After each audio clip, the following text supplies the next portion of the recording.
All right, we're live. All right, I now call the call to order the meeting of the Economic Development and Tourism meeting at 5 p.m. Excuse me, will the chair please take the roll call or the clerk? Member Warner. Member Lean. Here. Commission Member Case. Here. Commission Member Stokes. Here. And Commission Member Moorhead. Here. We do have a quorum. Awesome. Did anyone submit a public comment in advance? I did not receive any public comments, and there is no one in the attendees list or in person. All right, okay. Let's move on to the consent agenda. Are there any items that anyone would like removed from the consent agenda?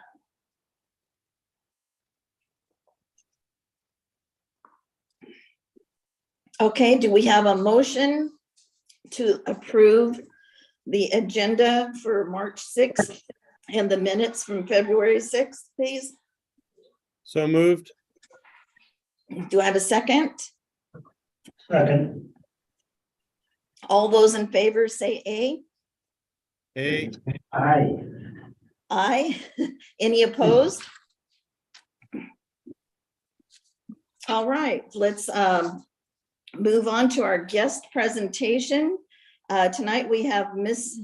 Zanata and Mr. Rizzatello on our Creative District update.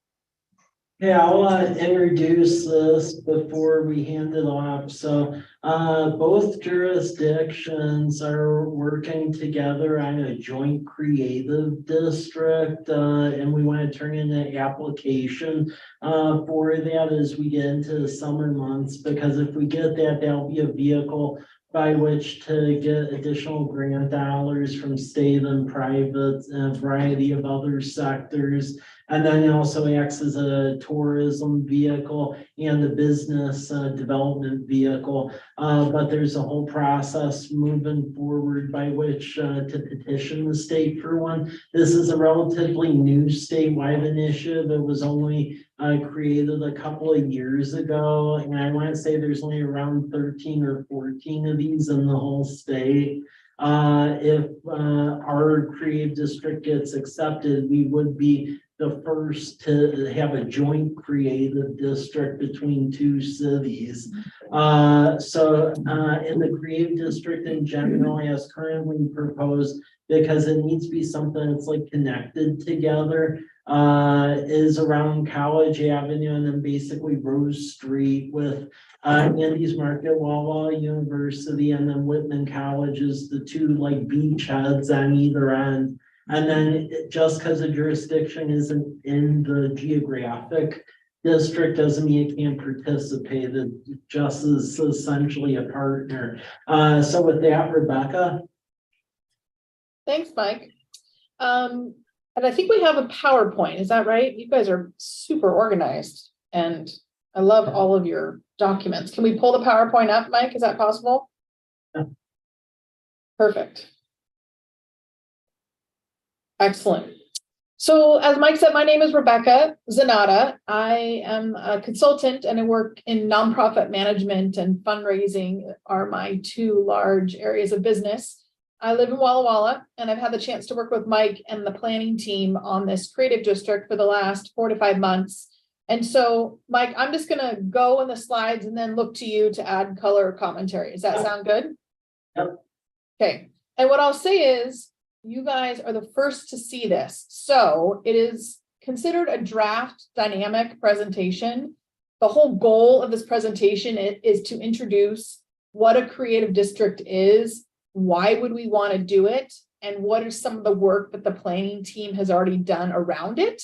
And so as we go through, if there's questions, if there's comments, Mike and I are open, and we're just excited to share this with you for the first time. So Koala, which is just sort of this fun working name we have going. It is not the name yet. We still haven't submitted our final application, but we wanted to try to create something to denote that these two municipalities were working together. So College Place, Walla Walla Creative District, the working title right now is Koala. Next slide.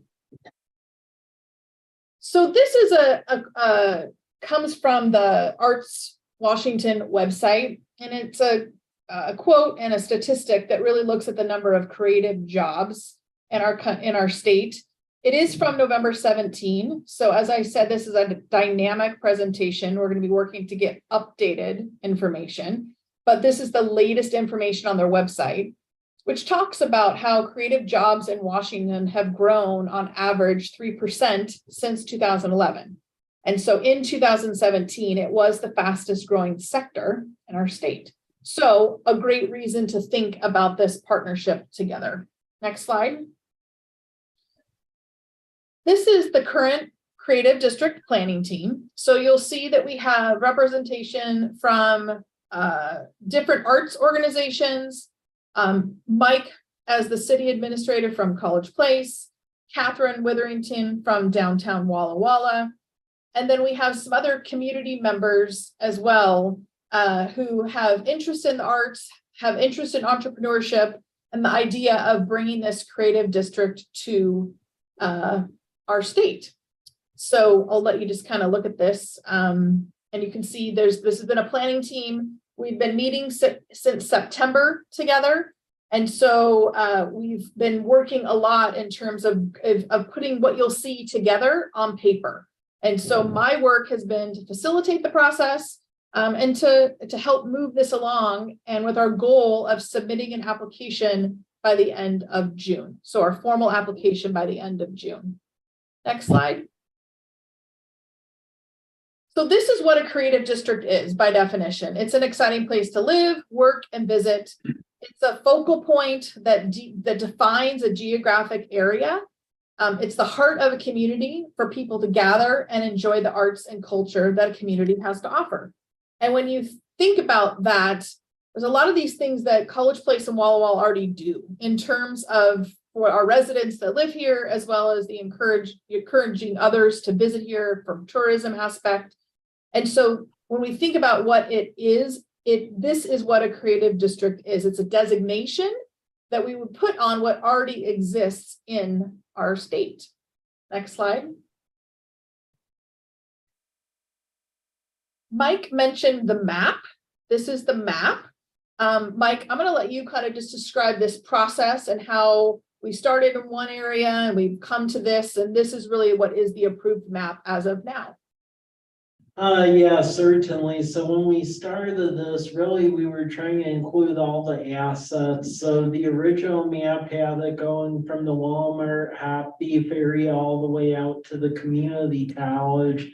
And as part of the process, Arts Washington, which is the state agency that supervises this, they do a site visit and then tell you if the district as it's constituted, if they believe it'll pass the screening process or if additional amendments need to be made. They made it very clear that it needed to be shrunken down, and they wanted a district that basically had connections and wasn't too big. This district we landed on really with Rose Street and College Avenue. It has a bus route that unifies both ends. It has bike infrastructure the whole way as well. And then the two larger institutions of higher learning on either side. So this is where we landed at. So it still takes in places like Whitman College, the Foundry, Giza Powerhouse, and then the College Place side, Walla Walla University, WAVA, Lions Park, and then the various traffic box art pieces throughout downtown College Place. But this is where we landed at. And then when I was over in Olympia lobbying, I had a meeting with them, and it seemed like they were satisfied with this boundary as it's constituted. to allow us to move forward. Now, and organizations that have a geographic location outside of the pink purple area, they still can be contributors to the creative district. It's just for purposes, again, this thing through the state process, we had to narrow up the district. Yeah, I just want to echo what Mike said, and, one of the things, kind of the notes really in talking about this is, that there's plenty of partners outside the map, and that the creative district is more of an umbrella, and it's more than just a map. And so I think Mike said it really well. In order to get through the state process, this is how we present the map. But when we're communicating this and talking to people, we know that there are arts contributors outside of this map, and we are going to continue to look at ways to make sure that everybody feels included. But that in terms of the designation, this is what the creative district would be designated as. And we have had a chance to visit the Tri-Cities, Richland, Pasco, and they have a great, they shared a lot of information with us. And I think one thing that I know about ours that's great, that Mike added, is the bike and the bus, the contiguous, which is really to an advantage in talking about this project. Next slide. May I ask a question? Yeah. Yeah. Yeah, Rena, can we go back to the map for just a quick second? Just curious, but I see the little bubble there on Rose that probably encompasses the boundary. Yeah. What's that bubble down on the lower right side in College Place? So lower right side in College Place, that one is Lions Park. Oh, okay. Yeah, because we have art there, and ideally, if we can land the grant to replace the community center, we'd have more than that. Thank you. Yep. Yeah, thank you. Any other questions at this point? Okay, we'll keep moving. So Mike, I'll let you talk about this, but I'll just preface by saying one of the things we wanted to talk about in the application, and to everybody who will be a partner, is that the idea of College Place and Walla Walla partnering together is not new, and that there's existing ways that we partner already. And I'll let Mike talk a little bit about that.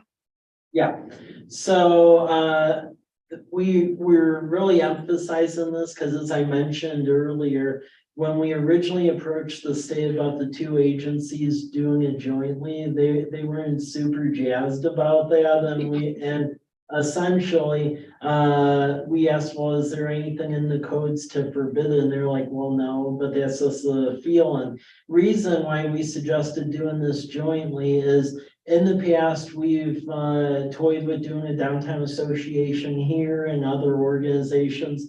But what it boils down to is the two cities are so close, they share the same volunteers. And if you're duplicating all this stuff, it's the same people. And a lot of times the same people don't want to go to dual meetings that cover the same thing. So in this case, I mean, like when we did the traffic box art contest, Art Wall is the one the jury did. So if we did our own creative district, that would mean they would have to help run two separate creative districts, which would be crazy.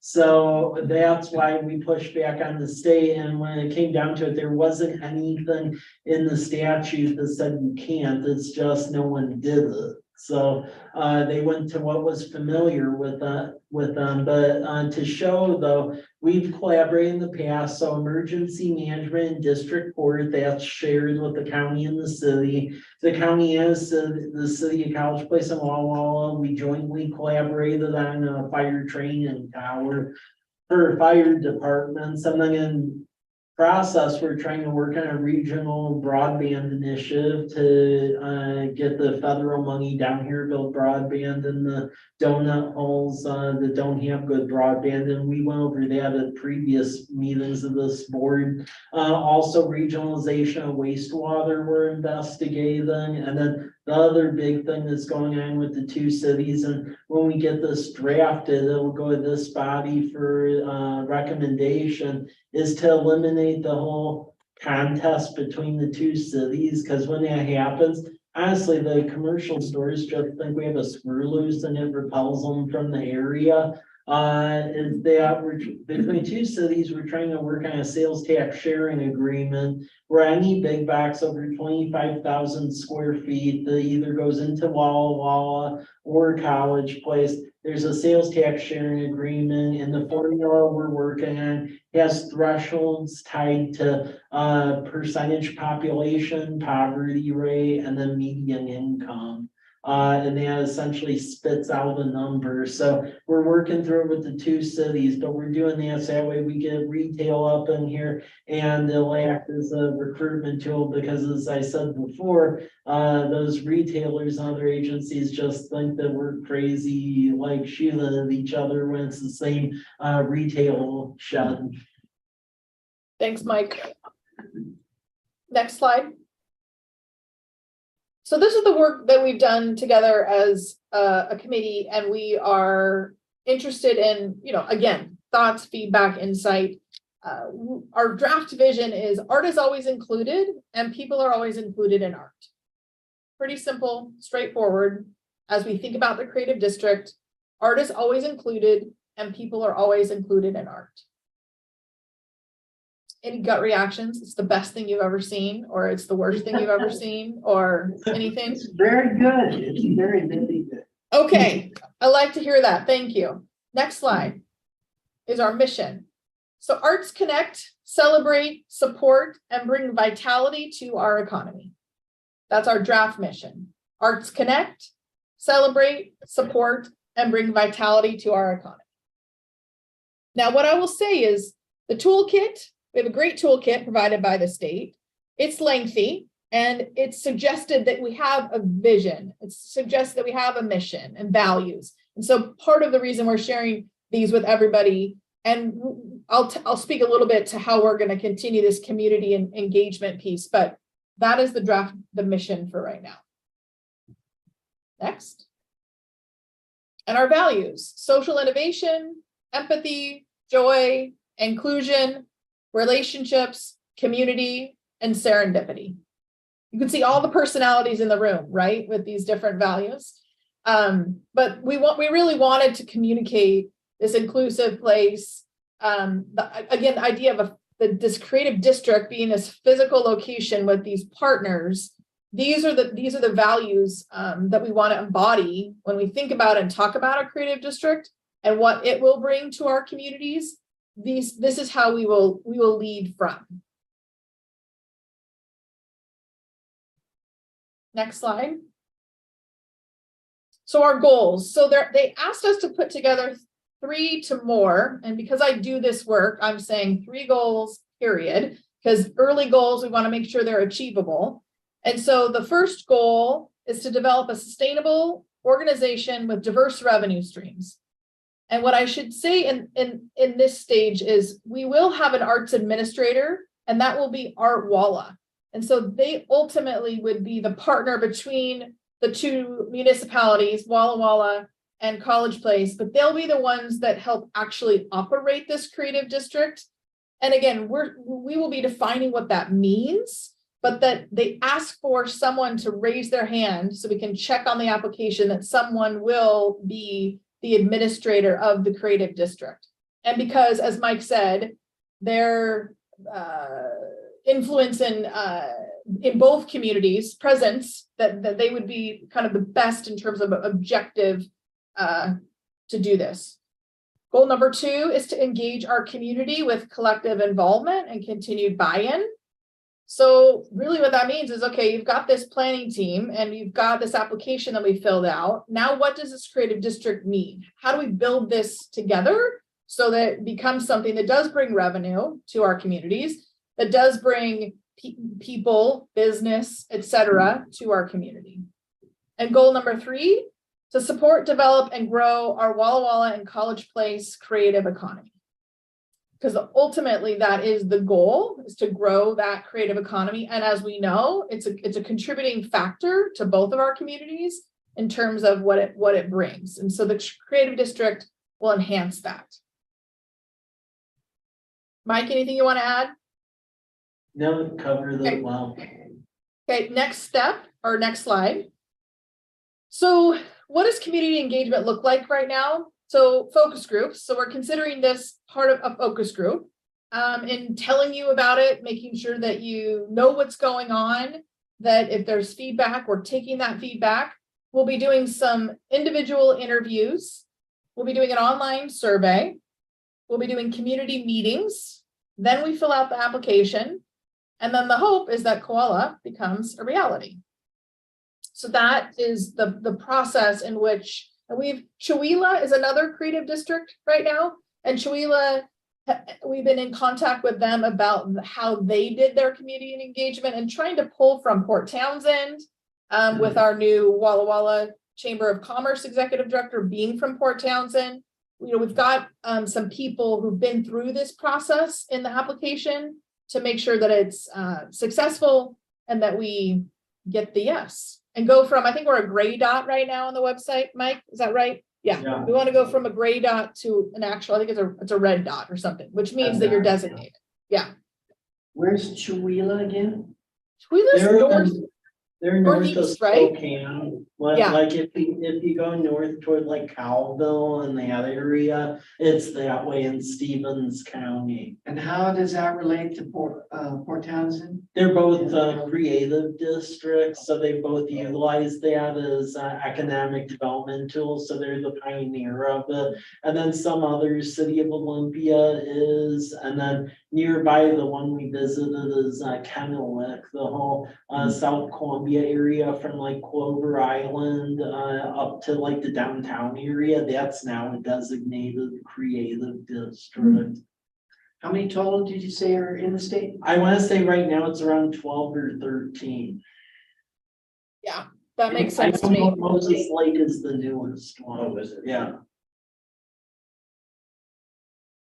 Good questions. We should add those numbers. I'm gonna drop some Yeah. notes, Mike, but we'll add those into our presentation. Yep. Okay, next slide. So how will it, because I think we'll get questions, how will it benefit my community? And so these are some ways in which we believe, and again, these are not just ones that our team said, hey, this is what we think, but these are from Port Townsend, from Moses Lake, from others that have done some of this work. So growing jobs, attracting artists and creative businesses, opening funding opportunities, and I'll ask Mike to speak about that in a second, attracting new investment, developing opportunities for affordable housing, live, work, and makerspace. Now, we're not attacking housing. We know that's a whole other topic, but I think the idea is that, you know, Creative District could be a partner in that potentially, and then increase tourism and bring new visitors to learn about Koala. So Mike, do you want to talk about the funding opportunities? Yeah, so on its basis, if you're a creative district, the state has some initial planning grant money, then in the upcoming biennium, there's actually a large amount of capital grant dollars that'll be released out to creative districts to help with events or even capital demands, such as like community centers or even acquisition of public art. Then the other big thing is with the federal government, there's the National Endowment of the Arts grants where that helps with acquiring public art, which we've tried to over years because historically this city really hasn't. And the big issue there is that they have a checkbox about whether or not you're a creative district, and that's actually dislodged us from getting the grants to do public art along College Avenue. So this will help with all of that, with all those grant opportunities, because initially College Place's focus on this was the revenue side of it, because over the years we've tried to do public art, but I would say money that's like unrestricted when incurring expenses hard to come by in this town. And we don't have a lot of lodging tax yet. So that really adds to urgency of bringing outside grant dollars to make it happen. Thanks, Mike. So I looked it up while you were chatting and sharing that. There is 13. So we would, on the website, there's 13 districts. And they're a combination of literally across the state. So all the way up in Chewelah to Edmonds, to Langley, to Burien. So you've kind of got a bunch of different representation. So I think we'll add that. So the next slide. So this is where, so there you go. This is why it's draft. We're serious about this. You are like our guinea pig. So all that stuff that Mike just mentioned, we're going to take all his words and actually put it into here. So next slide. Questions. So what are your initial thoughts of this plan? The vision, the mission, the goals, the intent and context and reasoning behind it. What do y'all think? I think the cooperative effort that's being made by two cities is pretty darn great. And they to try to couple the arts and all the other elements of it, it's a very good plan. Thank you, sir. Appreciate that. Can we go back to slide 13 for a second? In the earliest part of the presentation, there was a reference to the growth in creative jobs Yeah. in the state, and I'm sorry. Did is you that go 12? 12, yeah. And so this is really the punchline here, Yeah. isn't it? Yeah. I mean, I just, when, in listening to the whole Yeah. thing, you know, maybe you guys could just find a way to get at this a little faster, because Okay. I honestly don't know much about this at Yeah. all. I've never really even heard of this, so. I was thinking at the beginning, well, okay, what does the creative jobs thing have to do? What is a creative jobs? Job? Yeah, sure. And, you know, Are these jobs just in the arts? Well, I mean, it really runs the gamut. It's from folks that work like over at the foundry doing the metalworking to even food and restaurants and stuff like that. So it runs the gamut.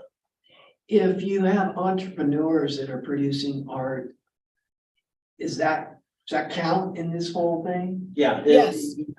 Yeah, And earlier there was a reference to Art Walla having Yes. some administrative role in all this. Yeah. Can we touch on that again? I don't Yeah. even know what Art Walla is. yeah, sure. So Art Walla is actually the local 501c3 nonprofit that governs essentially a lot of the artists that live and work and play in the general Walla Walla Valley region. And basically in Walla Walla, they help run the Art Squared event and really further micro grants for local artists. And then we've partnered with Art Walla in the past, like with the traffic art boxes. They actually helped jury those because there were a variety of submittals that were turned in. They helped grade them and run that whole program, because the key thing with this, once a creative district gets established, per the state regulations, you at least have to have an organization that's going to designate an admin to help run it. And that time frame, it runs the gamut from organizations depending upon how advanced they're being, but it can run like 8 to 10 hours a month or so. And in our planning efforts, the group that makes the most sense is Art Walla, because they operate in both communities.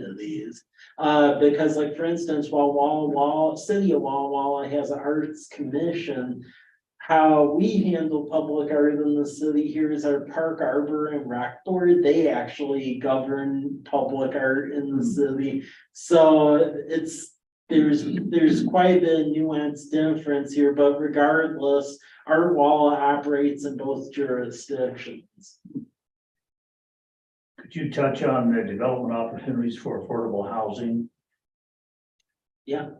Yeah, as far as development opportunities for affordable housing, it really boils to those federal grants and stuff like that, because even when the National Endowment of the Arts grants, they have ArtWorks program where not only does it fund art, but then it funds like what helps fund live workspaces and things like that. But I mean, right now we're precluded from all that because, as I said, when we've turned in grants in the past, one of the things you get points on is whether or not you're a creative district. We don't have it right now, so then we hit a brick wall. So that right there, I think, is something where this would help, because once again, that's another opportunity to go garner some grant dollars from somewhere as you're making your layer cake of financing to go do affordable housing developments.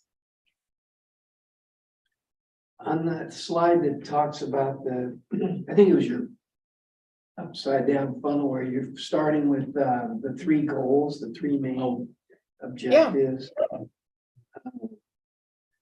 think one of them was diverse revenue streams. Yes. Maybe you guys could develop that a little bit too, Yeah. just to Yep. catch everything. What exactly what are some component pieces of diverse revenue streams? Yeah. Yeah, one might be a joint municipality event that appreciates art but raises money. One might be other types of fundraising efforts to support the creative district outside of grants. We're not sure, the idea being that we want to make sure that there is some funding from the state to fund the art administrator, so Art Walla in the beginning. And then the idea would be this planning committee may or may not turn into the board. So we'll have a board that looks after the creative district. And so the idea would be that there would be revenue through events, through marketing, through other fundraising channels to raise money for the actual creative district to operate itself. We're talking small, like I think Kennewick's revenue budget was $20,000 3 years in, right? So it's really small. But that's a great point. And Well, I've been yeah, I taking mean, notes. in that section, are we referring to the revenue for the actual creative district? Yeah. Or are we talking about Great revenue point. streams for the Yeah. entirety of our community? Yeah. That's Yeah. that's kind of what Yeah. I thought when I Yeah. first saw that.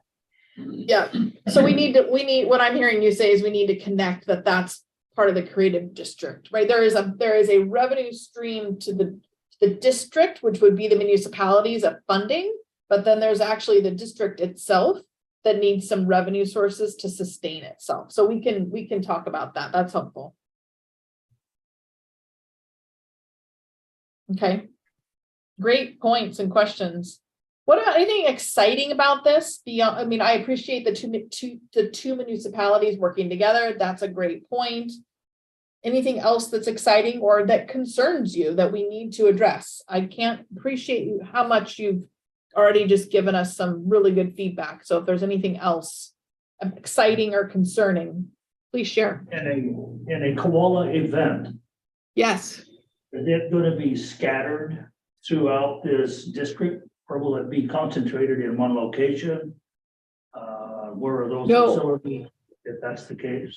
Yeah, we've talked about both because we've got Walla Walla University, we've got Whitman College, we've got Walla Walla Community College, we have the Foundry, we have, restaurants and other, venues to have events. So we've been very intentional about this being shared and not just in one place or the other. That if you look at that district and we point places where we could gather, Lions Park, Pioneer Park, like again, outside, but the idea that we would utilize spaces in both.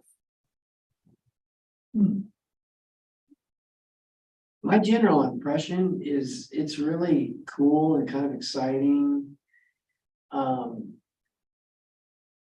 Just have do the other 13, go to the very first slide, the cover slide.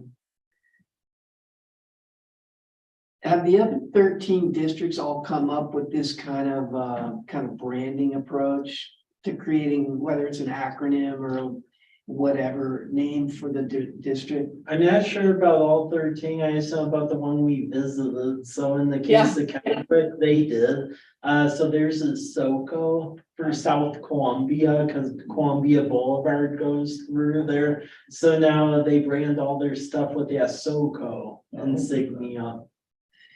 I would suggest that that's a pretty fun, attractive part of this process Cool. you're initiating now, just to spend some time on that branding piece and Yes, you good, can come good up with advice. something with a kind of a wow factor, or just something memorable that really ties the region and the whole purpose together somehow. It doesn't have to be a single word or an acronym even, but I mean, this is a first, it's a good cut at it just out of the gate.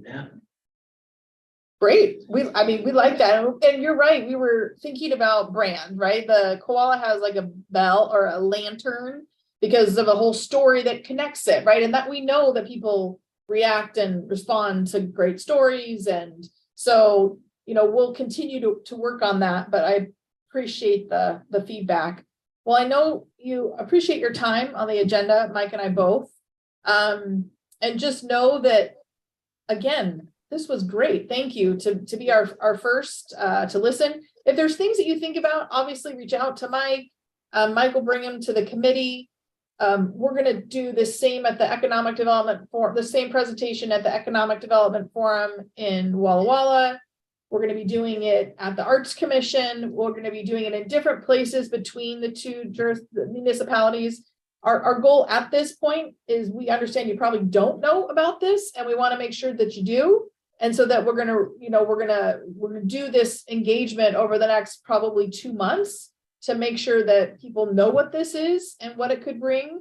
And that if there's any roadblocks that we're missing that we can prepare for. So thank you very much. I'll turn it back to you, Kelly. I hope I took over so you didn't have to, you could take care of your cough. I felt so bad for you. And thank you for pronouncing my last name Zanata right. So I appreciate it. Thank you, Rebecca. I decided to go with the Rebecca this time and not the That's last. okay. Well, you got it right the first time. So you get the two Italians, Zanata and Rizzatello, right? Like, I mean. Yes, exactly. Yeah. All All right, thank you guys, I'm gonna hop off, but I appreciate again your time. And if there's something that comes to you later, please let Mike and I know. We appreciate the feedback and the insight. So it was nice to meet you, and I hope you have a good rest of your meeting. Thank you, Rebecca. Okay, bye-bye. Okay, let's move on. We have nothing on our action agenda, so let's move on to our staff reports. Our community events update by Ms. Reed, please. Hi, my name is Athen. I am the new Deputy City Clerk and Events Coordinator. And I just got started in January. So with that, I'm also the Market Manager for the College Place Farmers Market. So doing a little update on some of the events coming up. We'll start with the College Place Farmers Market. It is happening. Just a small location change this year. Unfortunately, we cannot have our farmers market in a construction zone. So we will be here at the municipal complex just for the year temporarily, and then we'll be back in Lions Park once it gets its makeover. Opening day is May 25th, and then we'll be every Thursday 4 to 7 p.m. until through September 28th. We are currently accepting vendors and sponsors. I've got flyers and the applications are out and posted. And so, if you know someone, if you are someone who wants to be a vendor or a sponsor, feel free to connect with me or send people my way. All right. Then City Block Party. We are in partnership with the police department. We're planning a citywide, not citywide, it's just just downtown, a city block party this spring. We've had, we're throwing some dates around, so we're very early in the process, but we're looking at May or the end of April. A similar event happened back in 2018. There was a block party, and that was in partnership with the university. They kind of spearheaded it, but this time it'll be us spearheading it, but we're still working with the university. This will be on College Avenue between 4th Street and Whitman Drive. So right where you drive through the campus, we're gonna close the streets off and take up the whole thing. Back in 2018, there were nearly 100 booths. From food trucks to the university clubs to the PD was there, vendors, you name it, it was there. And it was very popular. The photos are phenomenal of people backing the street. So hopefully we can kind of recreate that and give it new life, since that was 5 years ago. All right, Movies in the Park is still happening. We've got 4 dates for 4 Movies in the Park. That's also going to happen in Kiwanis Park because Lions Park is under construction. The 4 dates I have are June 24th, July 8th, July 22nd, and August 5th. That's just every other week on Saturdays. And so movies start at sunset. And then for that, I'm also seeking movie and popcorn sponsors to help fund getting the movies and the licensing and providing popcorn to people that come.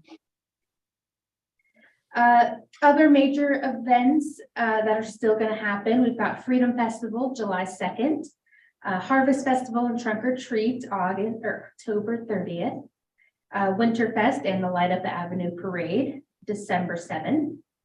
And we'll have more updates as those dates get closer. But other than that, I invite you, give you a call to action to use your resources, the people that you know, the places that you frequent. If you know vendors, or you can recruit vendors, sponsors. You guys are in nooks and crannies of the community that I might not be in. So I encourage you to please send people my way, connect with me. The application and whatnot are included on this agenda, and my contact information is on there. All right. Do we have any questions?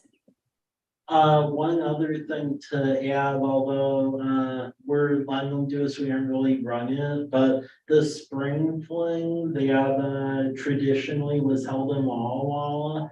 That they were moving it because Walla Walla tried putting permits and other stuff on them. So it's moving here at College Place. So the spring fling will be at Kiwanis Park, May 12th, 13th, and 14th. So we're working through it with the organizers. There'll be PD presence and Public Works will help a little bit, but it looks like that's gonna move here. Kiwanis Park this year, and then likely once Lions Park is fully renovated, it'll go to Lions Park once that's opened up again. May what? 12th, 13th, and 14th. And they actually have a Facebook page already for it. That's the same weekend as Balloon Stampede as well. And it's Mother's Day weekend too. That's Ducky Derby weekend. then. Yeah, That's right. dude. yeah, Wow, that's a big weekend. yeah, Spring And it's fling. the same weekend as Ducky Derby. yeah. Oh, my.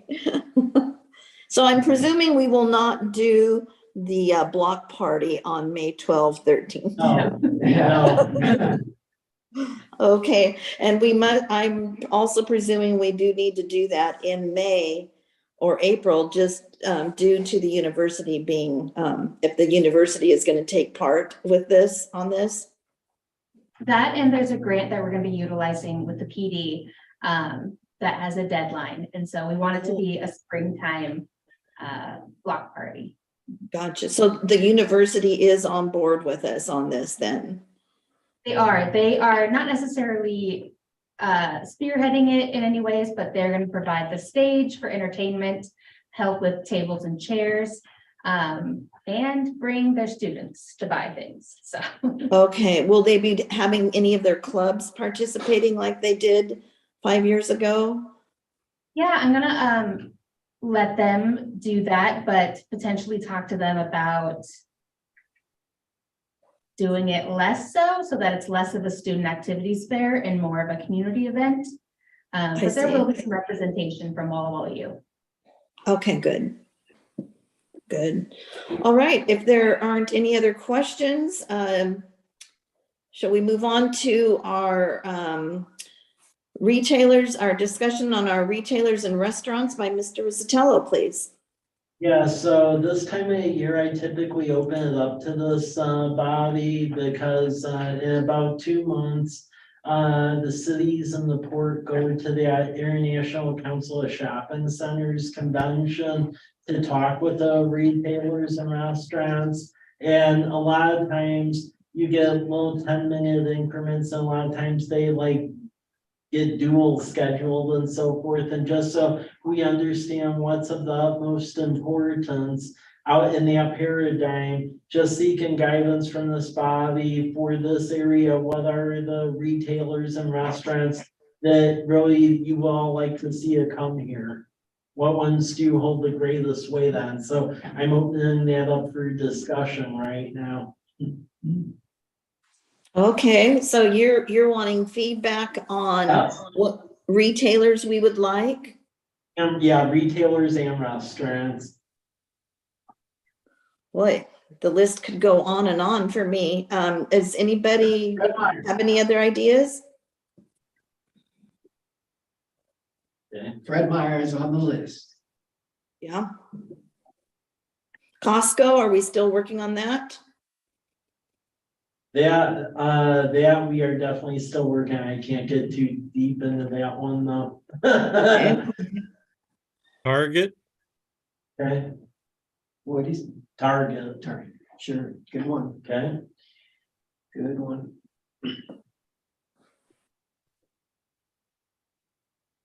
okay, any others? Well, yeah, Whole Foods? okay, Oh, wow. yeah. Okay, Trader Joe's? Yeah, Trader Joe's a good one. okay, It would be. Olive Garden for restaurant, okay, Good one, Doug. and it, or any of they're part of a group, Mhm. which I think also has, what's the seafood? Red oh, yeah, Lobster? yeah, they separated, that's its own thing now, yeah. Oh, okay. Okay,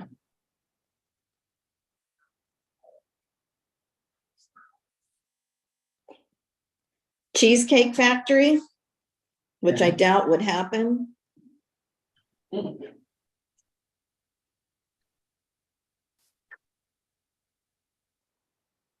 Wendy's. you and me both, I don't know. That's a good one. Yeah, yeah.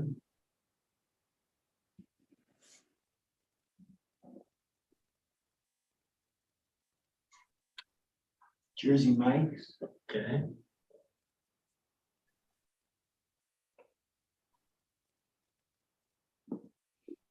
Okay, any others or, Hmm. okay? Okay, I think we have a list. Well, and they'll probably come to us later on and we can always pass that on to you.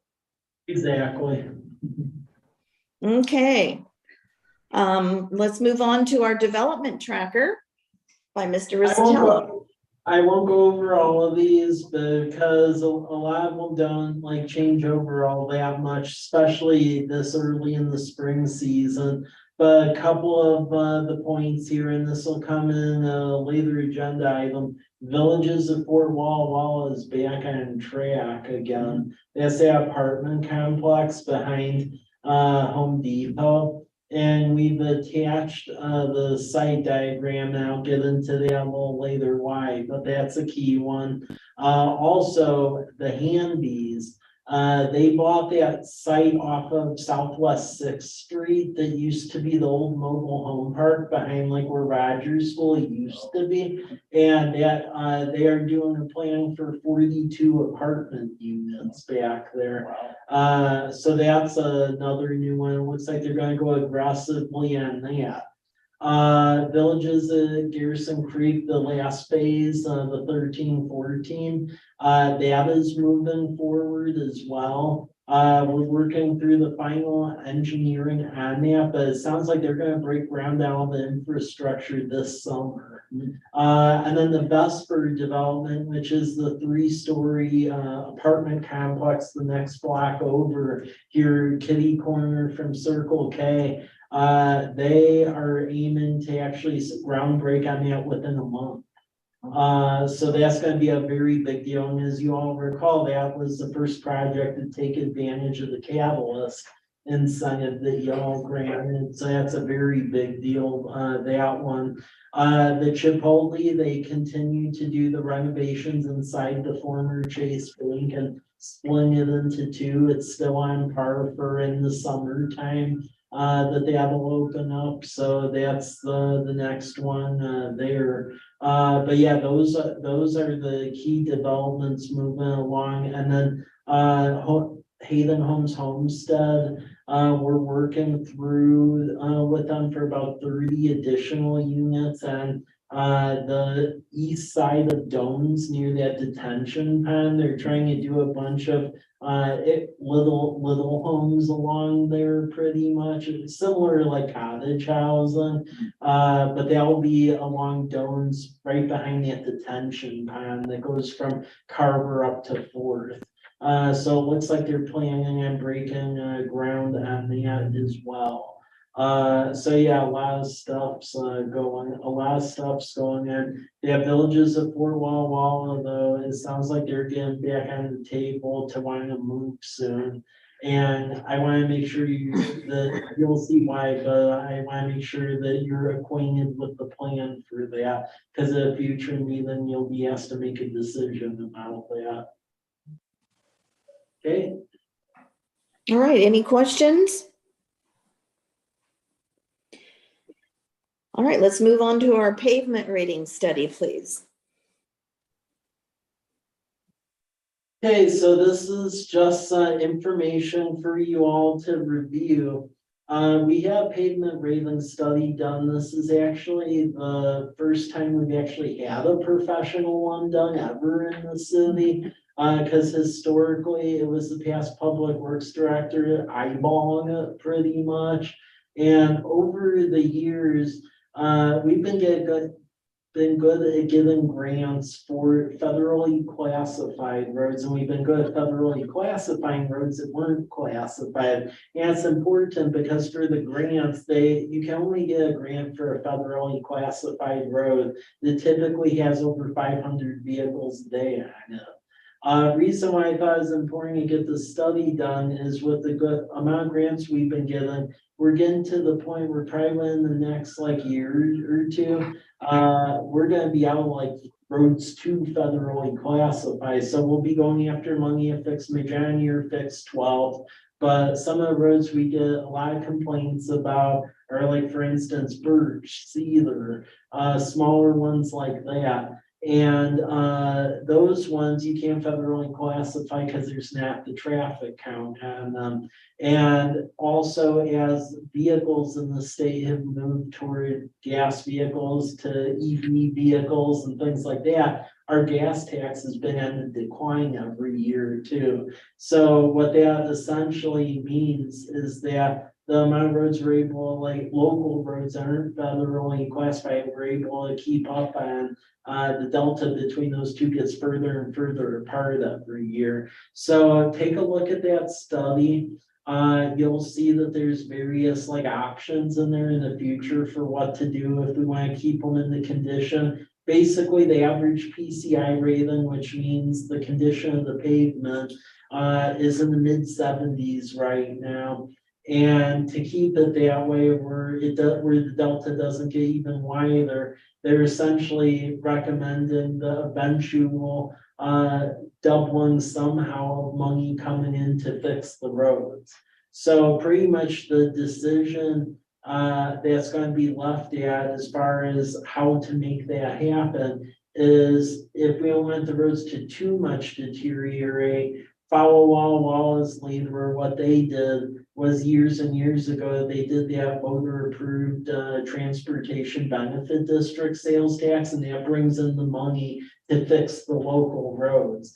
Because with that, with the amount of money projected on that in essence would allow us to essentially keep up on keeping the conditions as they are today and not let it slip. Because if you look at the various options, if you project out where the revenue is going and then the deterioration where that's going in a 6-year time frame, status quo with doing nothing, it's gonna mushroom to about over $11 million bill just on the local roads. So that's why we're trying to figure out ways to at least tread water here. And we knew this was a problem like 6 years ago, because 6 years ago, the city council actually went to the trouble of creating a transportation benefit district. They just never assigned a revenue mechanism to it, so it's like a ghost transportation benefit district. And there are 2 ways you can like collect revenue from it. The one way is and the car tax, but that's really regressive because it's just covering those that register a car in your city. And a lot of folks don't like that. The other way is via vote of the people, 0.1% sales tax vote to fix the local roads. And especially since we have regional draws in town here, like the Walmart, Home Depot, and all of that. That's a way for folks who are driving here, and not necessarily living here to help us pay for it. So take a look at that study. There's no decision point today. I just thought it was very interesting because anecdotally, we knew we had an issue percolating, but there really wasn't anything like tied to it. And now we know. The thing to note in this state too, is with the exception of these TBDs, there really isn't other ways to like fix your local roads that you can't federally classify. Cause like, for instance, in the state of Oregon, you can do street utilities similar to like how you have like a water and wastewater utility. You can't do that in this state.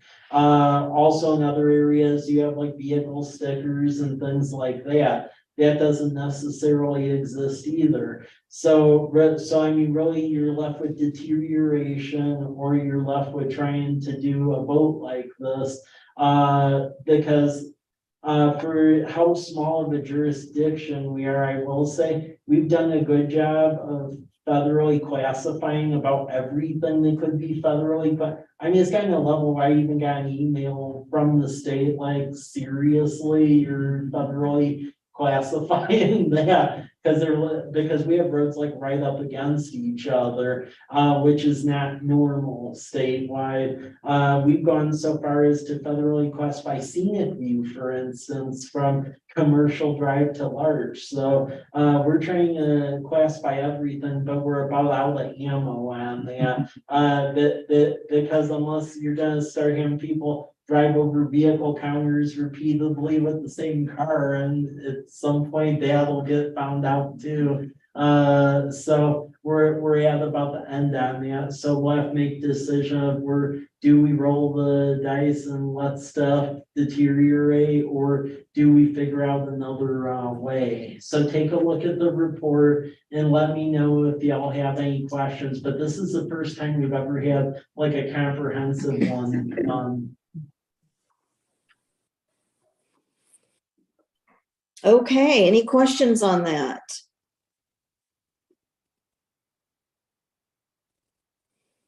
Okay, let's move on and about our new Walla Walla Valley Chamber Director.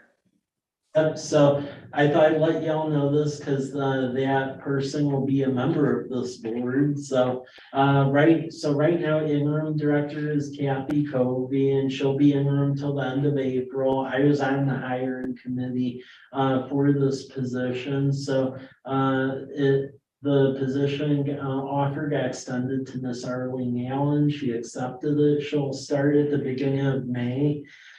She has a lot of background working in this aspect in Arizona, and then has run the Port Townsend, Jefferson County Chamber for a number of years, and they have a lot of programs very similar to our region.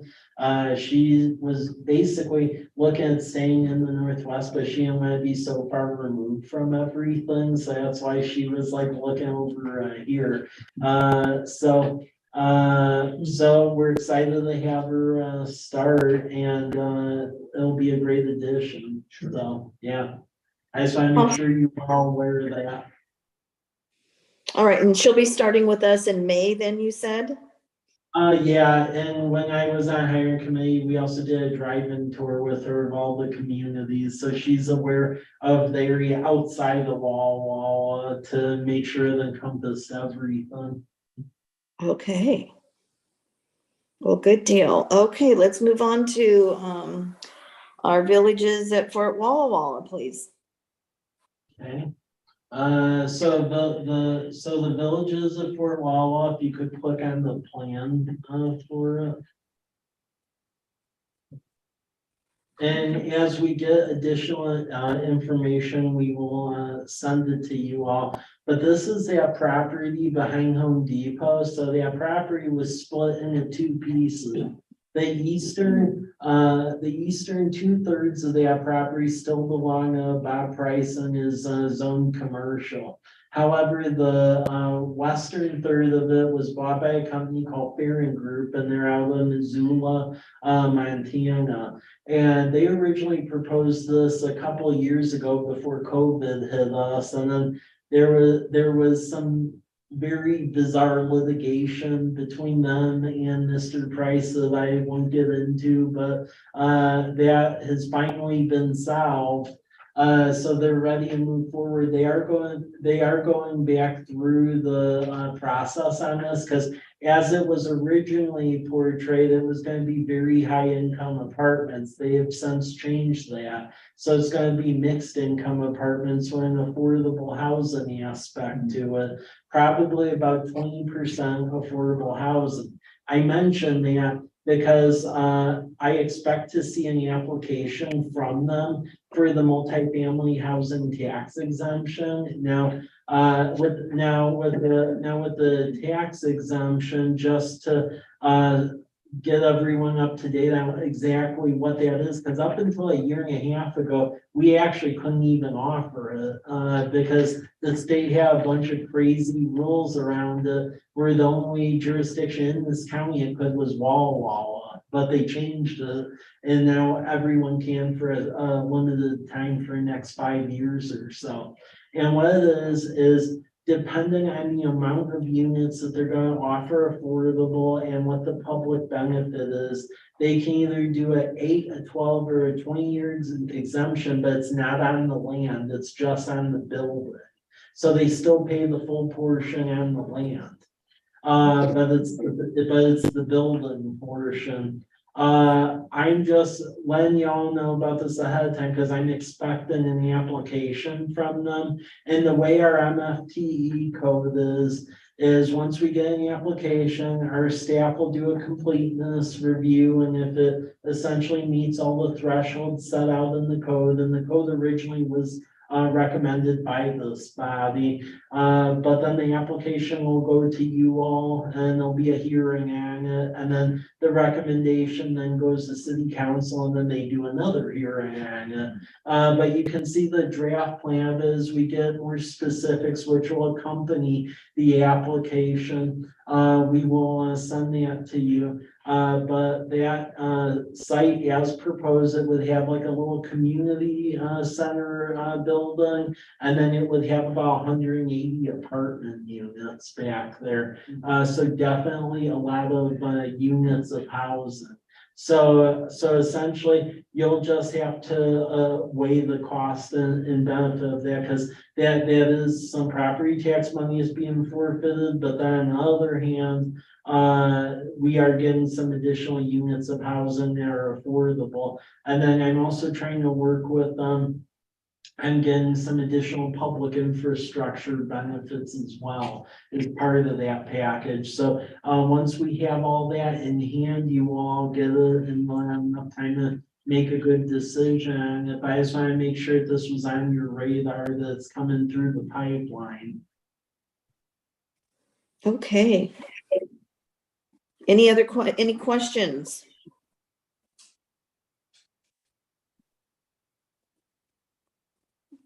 All right, if there's no questions or comments, let's move on to our Visit Walla Walla Tourism advertisement. Okay, this is just the last item, so that way you can see what it looks like this year. Really for the last couple of years, we've tried our best to make sure we're included in the regional visitors guide. When I first started here, the regional visitors guide actually skipped over College Place and didn't even mention us. So the earlier iterations just said Walla Walla, Milton, Freewater, Waitsburg, Dayton, and left us out of the, and now we make sure that they don't, and we pay a little bit to make sure it happens. So if you could click on the PDFs of what it looks like, but this is what the upcoming visitors guide spread will look like for the city. So I just want to get this in front of you all, but yeah, we do our best to make sure we're included since we got that one a couple of years ago. That looks really nice, and I do appreciate the picture of our courtyard at the bakery. Thank you. All right. All right, any questions or comments on that?